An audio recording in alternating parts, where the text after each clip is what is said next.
doing well. So today what I want to do is walk you through What Lies Beyond, my latest track that I released just 1 week ago. It's been doing really well, getting a lot of support, so I thought it would be interesting for you guys, especially for music producers, to see my process, the plugins that I use, and also just kind of how I put things together. I'm not going into too much detail because honestly that could take a really long time to cover everything. But after the video, if there's something that I skipped over that you would like to know more about, feel free, just send me a DM, leave a comment, and I'd be happy to talk to you about that. But yeah, let's dive in. With the kick drum, basically all I did was apply a FabFilter EQ on it. You could achieve the same thing with an EQ8 in Ableton. Just a standard EQ will do. I gave it a little boost in the low end, cut some low mid out, some frequencies that I didn't like in the kick, rolled off the top end, and just a little boost in the high as well. This is just sounded good with this particular kick sample. I'll give you the on and off.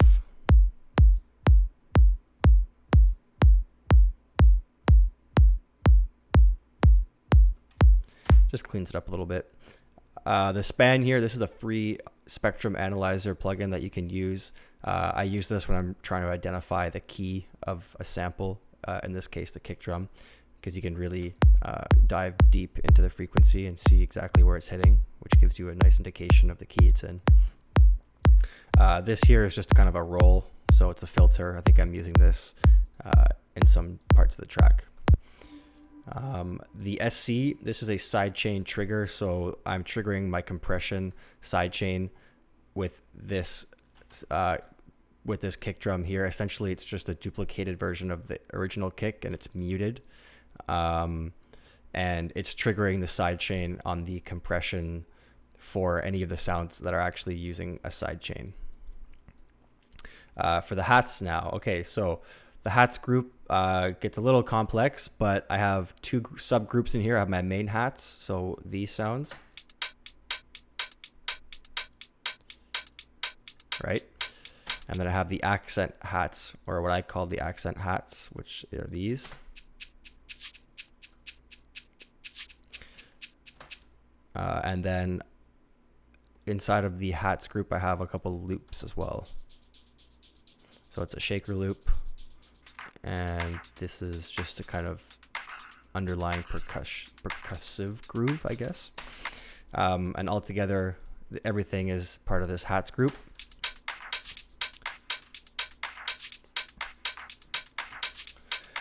On the entire group, basically what I have is this audio strip here. It's not always the same on every track, and that's one thing that I try to not do. It's just copy and paste the exact same configuration from track to track. You really need to listen to the elements and decide what the track needs. So in this case, I'm using a transient shaper, where basically I'm boosting the transients of all of these sounds just on the top end. So what that's doing is it's kind of behaving like an EQ, but it's, instead of just boosting the frequency of every sound in the high end, it's only boosting the snappy part of the transient where the attack is. So this is really good on hats, especially where they have a very short attack, right? It's a very snappy sound, and boosting that transient can really help to make those elements shine through your mix. Now, I don't do this, to be quite frank, I do this very rarely, but for this track, I felt that it added a lot to the groove of the overall drums.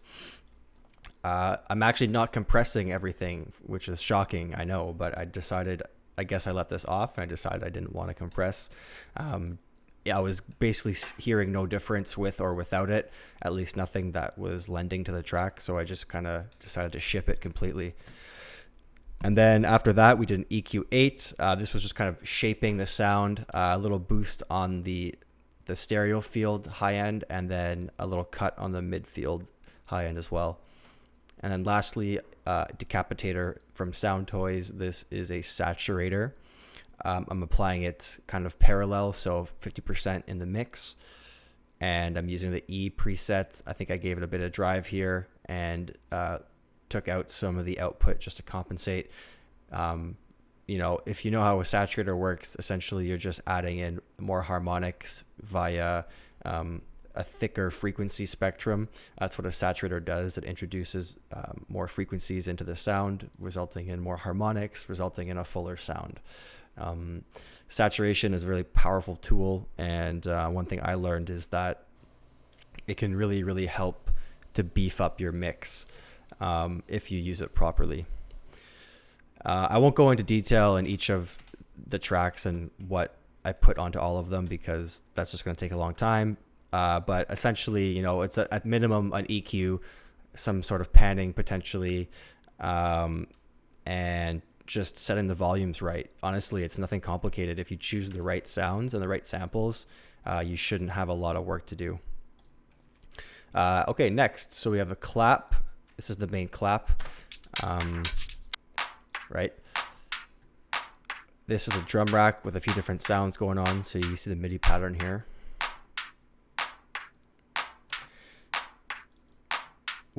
What I've done on this is a bit of a trick of mine that I learned from a friend. Basically, I've taken this drum rack and I've grouped it. And then when you group it, it creates this instrument rack here. And then what I can do is duplicate this drum rack and end up with a duplicate version of it. And on this duplicate version, I'm applying some effects as if it was a send track that was being sending those effects to the original track. So instead of doing it via a send over here or return, I'm actually doing it directly on the channel. So what I've done here is with the original sound, it's very dry, bit of EQ on that, utility, panning right. And then on the duplicated version,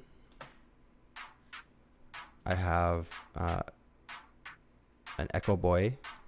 So this is kind of like a slap echo. It imitates reverb to a degree, but basically when I add these two things together,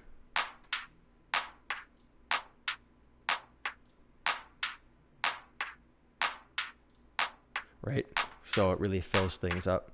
Combine that with the hats.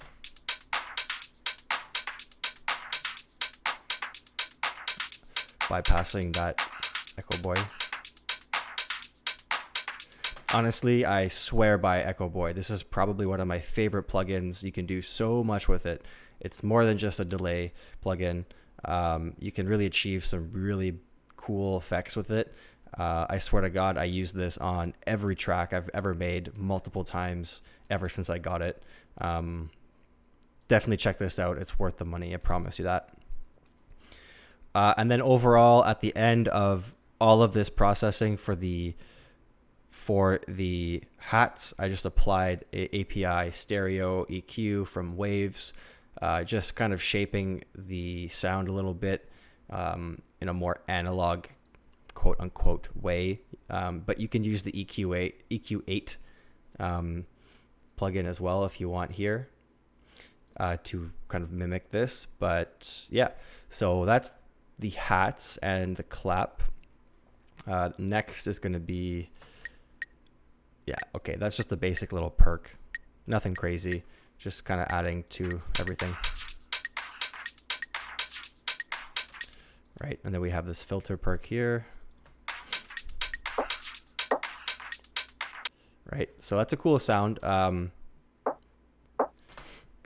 What's actually happening with this is I have this return track here with a effect that I call Techno Atmosphere Creator. And what this is a rack with delay, auto pan, a vocoder, or sorry, not a vocoder.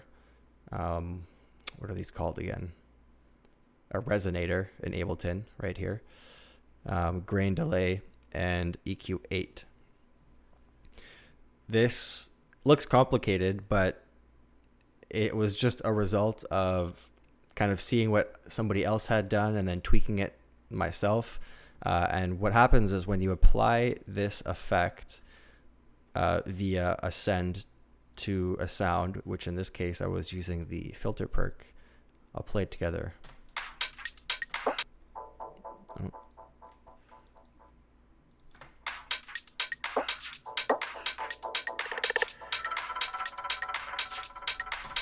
Right? So that sound that came in after is actually this roll perk here. So that, right? Along with this. Get some really cool atmosphere from this. And basically you can hear what's happening, right? You're getting that delay, auto pan. The resonator is creating some cool harmonics. The grain delay is giving you an additional, a bit of a trippier delay sound on top of these. And then we're just EQing it so that we're not getting too much mud from that delay sound that we're creating. We want to keep the mix clean, right? So together, that adds a lot to the energy of the drums.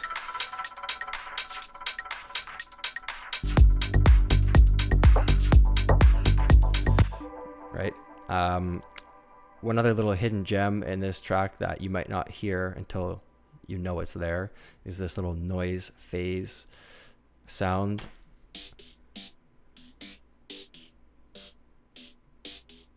So for this, I've created this pattern.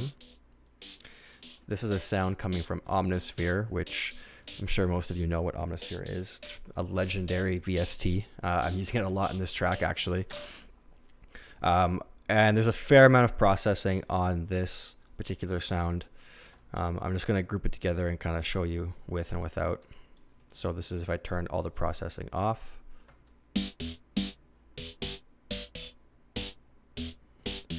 It's a bit more mono.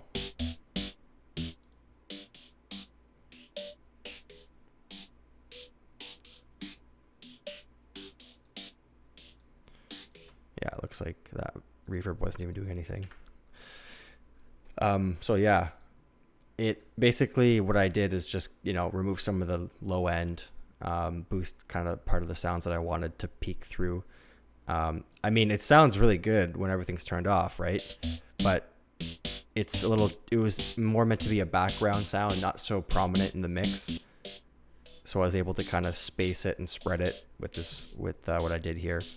The Pan Man, this is just a panning plugin from Sound Toys. And then with the Phase Mistress, I'm introducing a bit of phase. I'm just doing parallel processing, so only 50% with it. And that's just kind of giving the sound some character and some movement as well. So we're getting close to the end. I think that's basically all the drum sounds.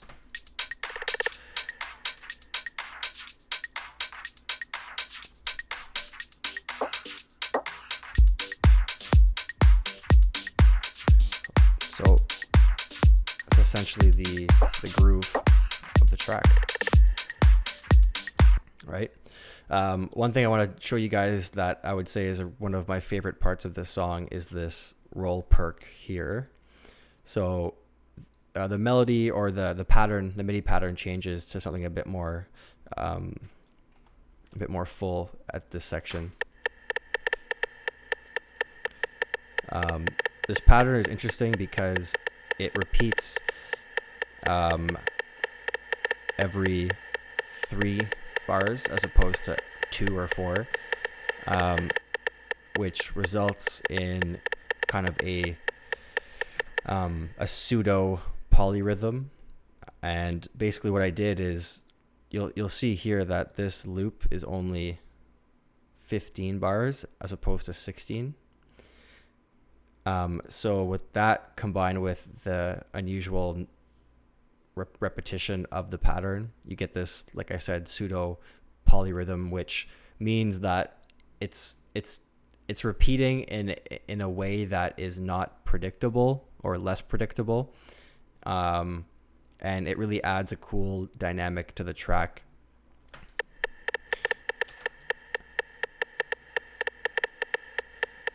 You'll see here that this reverb that I'm using, right, is being automated here to get this cool effect.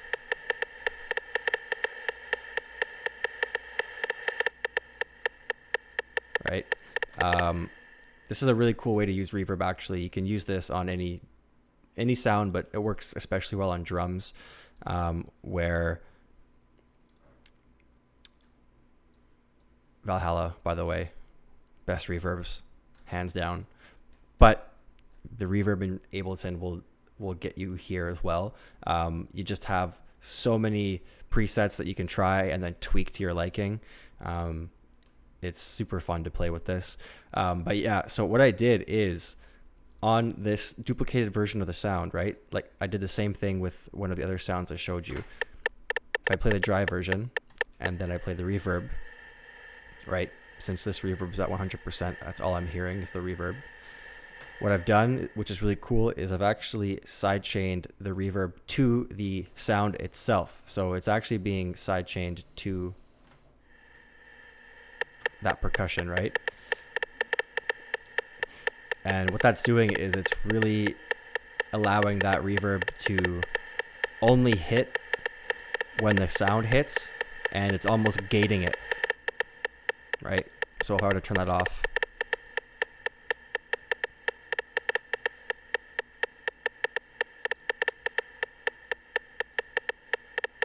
it's a very minimal note, something very minimal that you notice, but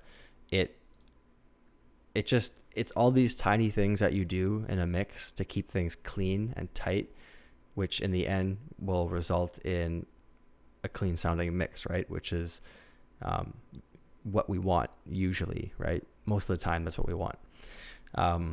You'll see too, like the threshold. So basically the threshold is dictating at what point this compressor, this sidechain is going to activate at what level.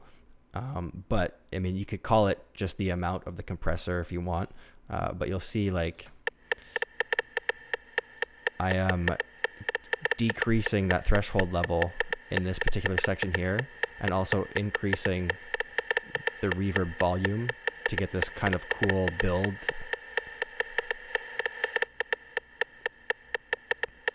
Anyways, so that's that sound. It carries on for a while throughout the track, but it adds some really cool groove, right?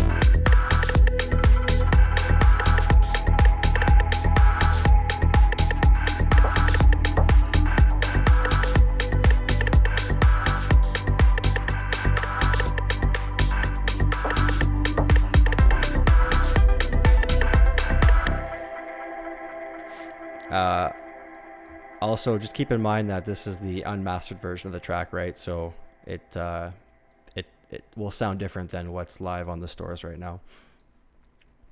So that covers the drums. On the drum bus, so all that stuff's being sent here. I've done some basic processing, so an EQ just to kind of shape the character of everything, right? That is basically applying to all of the sounds that are being sent to this bus. A basic glue compressor. This is Ableton's compressor. It works pretty well, actually. Like, you don't need to overcomplicate things, right? Like, I do use a lot of third-party plugins, but I like to try and minimize how much of those I use. Just A, because they're pretty CPU intensive, but B, less is more, and there's something to be said about keeping things simple. On top of that, I applied this saturator again, very minimally actually. Like there's no drive, and even the dry wet is down, but this does add just a bit of character to the sound, introduces some harmonics as well, and just kind of beefs up the drums.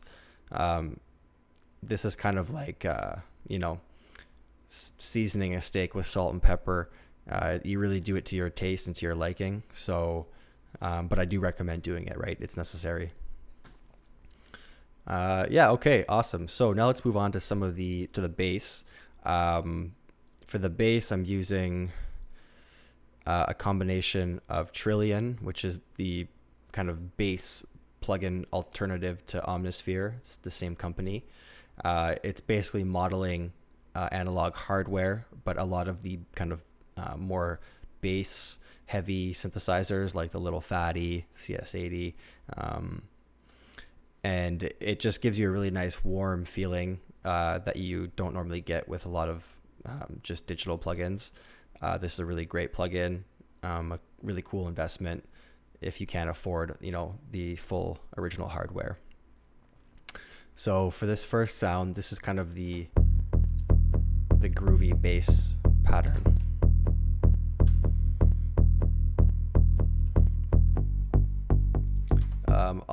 On that, I've basically done this EQing.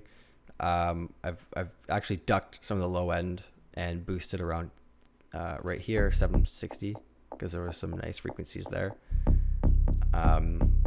You might be wondering why I ducked it, but because I have two bass sounds playing together here, combined with the kick, you don't want to have too much overlying bass, right? Like there's a lot of elements that are playing together here. So by doing this, I'm actually letting the kick come through.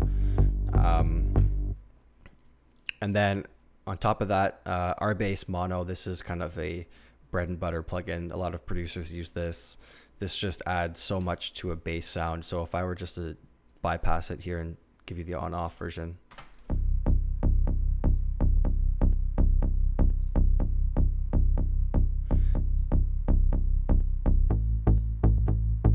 it's just adding so much warmth to the sound, while at the same time kind of isolating it more in the frequency spectrum. I mean, this one is actually pushing it mono, but the sound itself without this is already mono. But it just cleans it up, gives it some grit. I recommend our bass on basically any of your bass sounds, to be honest. And then the next is this kind of like sustained bass synth. What I've done is I've actually, to make it stereo, I've duplicated it and then panned it far left and far right, and then put a delay on the right channel at 3 milliseconds. Now, when it comes to putting bass in stereo and using a trick like this, you can really easily encounter phase issues. And what a phase issue looks like, for example, is when this correlation meter is dipping into the red, right? Or even this is considered questionable phase, where on a mono system you wouldn't hear this anymore. So what I'll do is I'll show you. I'll put this mono real quick. Let's see.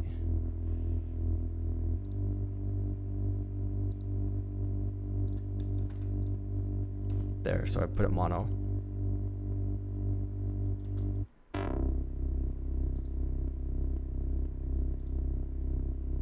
So you are losing a bit of the frequency, right? You can even see here.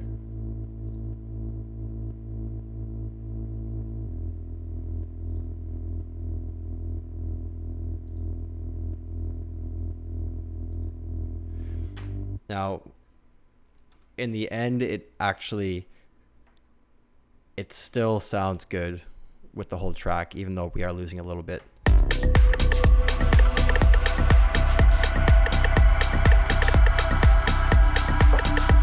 I mean, sometimes you can't achieve exactly what you want, but you can minimize the amount of phase issues you get by testing out different delay amounts, right? So 1 millisecond, 2, 3, 4, 5, 6, 7, whatever. Each of those amounts is going to give you a different phase response. So I found that 3 milliseconds gave me the least amount of phase issues.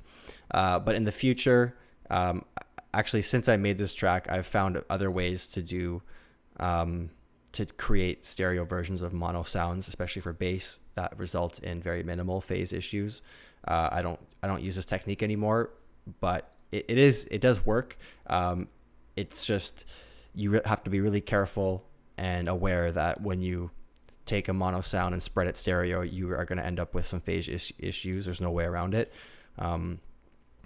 This is a topic in itself that can be discussed at length. I'm not really the one to talk about it in that detail because, to be quite honest, I don't have that much. My depth of knowledge is kind of surface level, and I would probably explain it in a way that would just confuse you. So I'm not going to do that. But yeah, so those are the two bass sounds. Let's move on to some melodies, the fun part that I call it. Let's play what we got here. So we have these 3 sounds. I believe they are all, oh yeah, these 3 are all coming from Omnisphere. I'm not even ashamed to say that. Omnisphere is amazing, and it's it's there to be used. It has some of the best sounds, in my opinion, when it comes to making the music I make. So I just go for it. Sometimes I take the presets and I might modify them a little bit. Sometimes they just sound fantastic the way they are. There's no shame in that, right? Like, take what works and use it. At the end of the day, you're making this song your own, right? And yeah. So this first sound here,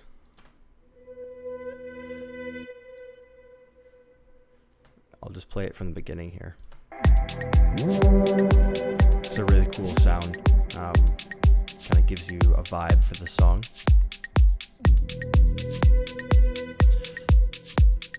You'll see with this, so the one thing about Omnisphere I will say is that the sounds are very full, very rich, sometimes a little too rich, in that if you're combining a lot of sounds together, you do need to do some surgical EQing. You'll see here I've really kind of dialed in different parts of the mid and stereo fields with this EQ, and kind of tweaked it to sound how I like, or what I thought sounded good. To be honest, this is like, this is a little crazy. I feel like I could have achieved the same thing without so many different EQ points, but when you're in that flow and you're kind of just working with it, this is kind of what can happen sometimes. Nothing wrong with this, but it looks a lot messier than it is. But sometimes it's what it takes. The next sound is this dreamy acoustic. This is probably the best part of the track, in my opinion.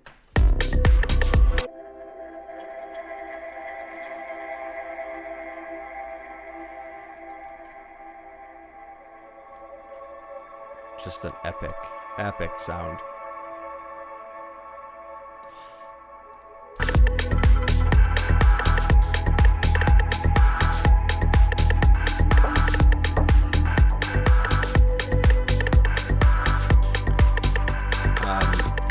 I'll spend a bit of time on this sound because you'll see I actually have 2 different EQs happening, as well as a dynamic EQ. Shout out to Zoltan, who showed me a trick with the dynamic EQ. This was a really hard sound to get sounding good, because if I turn all of this off, you'll hear that it has a lot of resonance to it. It wasn't fitting well in the mix, just stock.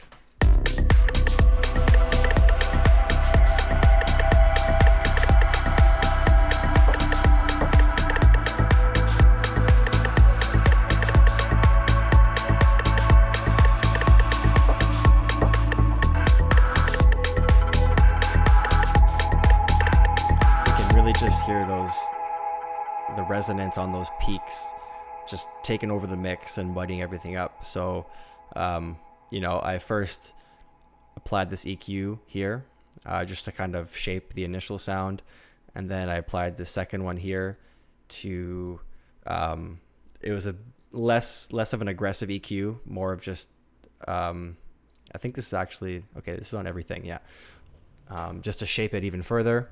And then even after that, I was noticing that at 826 hertz, which I believe is right around there, you can see that peak just really high. And by using a dynamic EQ, I can really target that frequency and reduce only that frequency once it reaches a certain volume level, right? And that's what I'm using with this dynamic EQ here.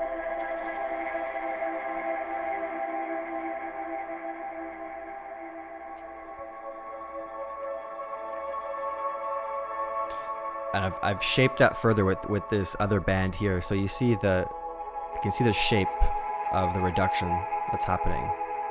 And as the sound gets quieter, it reduces it less. And as it gets louder, it reduces it more. That's kind of the principle of the dynamic EQ, which really helped me to kind of control the peaks in the sound. This is an example of, detailed mixing of a track. and just one sound, and you know, I probably spend about 30 minutes on this one sound, but sometimes it's what it takes, right? The next sound is this bass guitar. So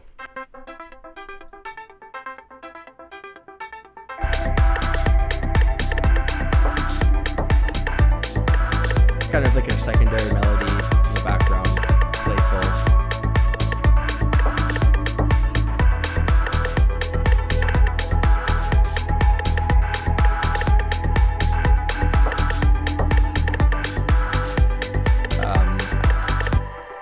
On that sound is a tremolator, decapitator, which is the saturation. The tremolator is just kind of giving it a bounce, right?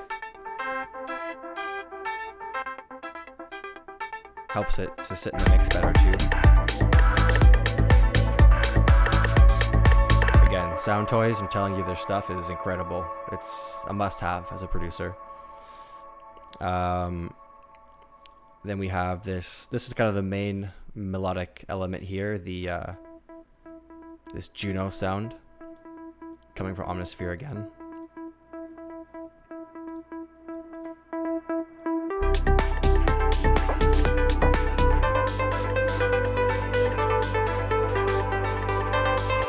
I did some EQ here. Looks like I just took regular EQ8 for this. Didn't feel the need to use the FabFilter one. Just very mild smoothing of things. I put a Ableton saturator on here. I actually found that this worked better than the decapitator. I find the decapitator works well with certain types of sounds, not so much with others. It's a bit of an aggressive saturator, so with this sound, I wanted just to use something that I had used in the past and that I knew worked well with this type of more plucky sound. Then again, an EQ after the saturator just to control some of those frequencies that would have been introduced via the saturator. And just looks like I ducked the frequency here that I didn't like. And yeah, auto filter, sidechain compressor, and looks like another compressor to actually just to control the peaks. Very mild, like almost 1 decibel of gain reduction on there.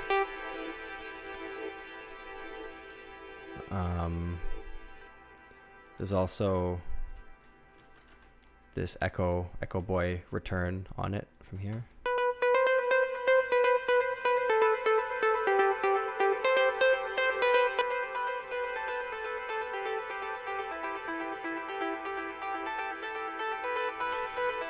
Super nice. With the Echo Boy, one of the things I like most about it is that it has all these different emulations of hardware delays, which all sound different. And that's kind of what you don't get with the built-in stock Ableton delay or echo. You don't get these styles, at least not as many. And this really helps to pick for you to dial in the exact sound and type of delay you want to achieve. Okay, we're almost to the end here. Hope that you've been enjoying this so far. I'm skimming over a lot of things and not going into as much detail as I would normally, even though it is pretty detailed as it is, but let's just keep flying through here. So this sound here, the Moog Taurus, this actually plays at the beginning of the track and in the breakdown here.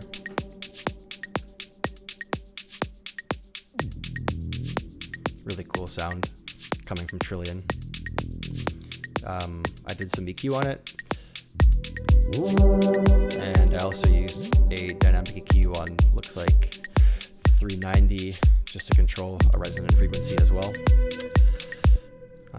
It's a cool sound, gives some character. Between Trillion and Omnisphere, it's just amazing what you can achieve. I skipped one here, so this is a cool thing. This little reverb sound in the breakdown. Actually, it's a pretty critical sound. If I take it out, sounds okay, but with that, just really fills the atmosphere. On this, I have another rack that I created, which I actually use on a lot of sounds and a lot of projects. It's just it's kind of like a reverb washout, and you can take any sound and just turn it into almost like a pad or an atmospheric sound. So it's got a panner on it, a low cut, which I just tweaked a little bit for the sound, or sorry, not a low cut, but a high pass. A bit of saturation on the reverb as well, just because I cut out quite a lot, and I wanted to just make sure I was not losing too much of the frequency spectrum. And then the reverb itself at 100%, right? So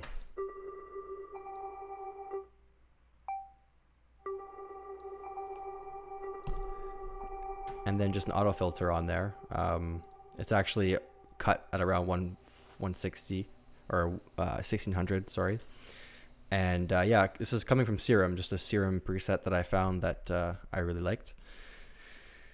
And then coming to the vocal pad, so this is a cool element. Can't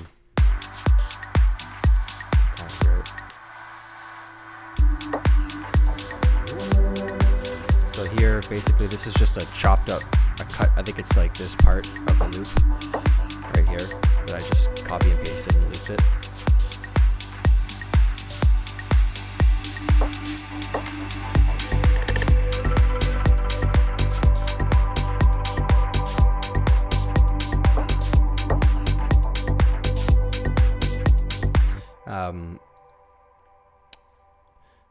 As well as a couple sweep effects, right? And this one, which is kind of a cool... Actually, that's a very small element, but it's pretty important too in this track because it really adds some feeling to it, right? Picking the effects properly, it's very important.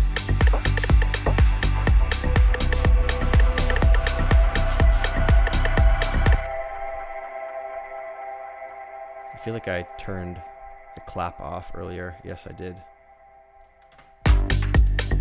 Wow.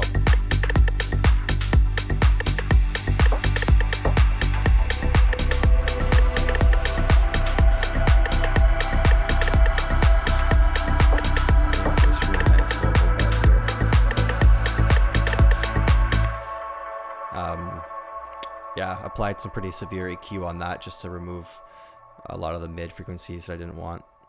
And this Echo Boy effect intercom box.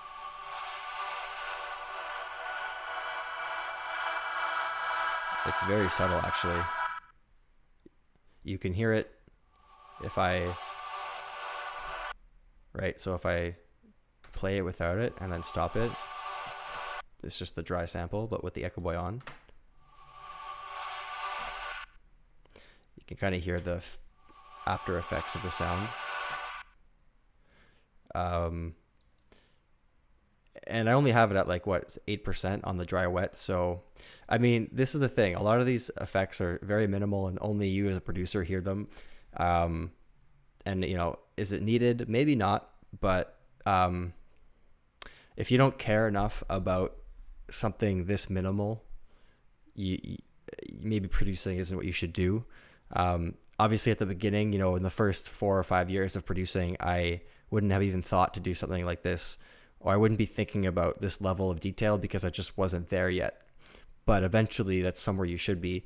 And, you know, it should never feel like a task or a nuisance to do something this detailed. It should be just part of the process. All right, guys. Well, I'll leave it there for now.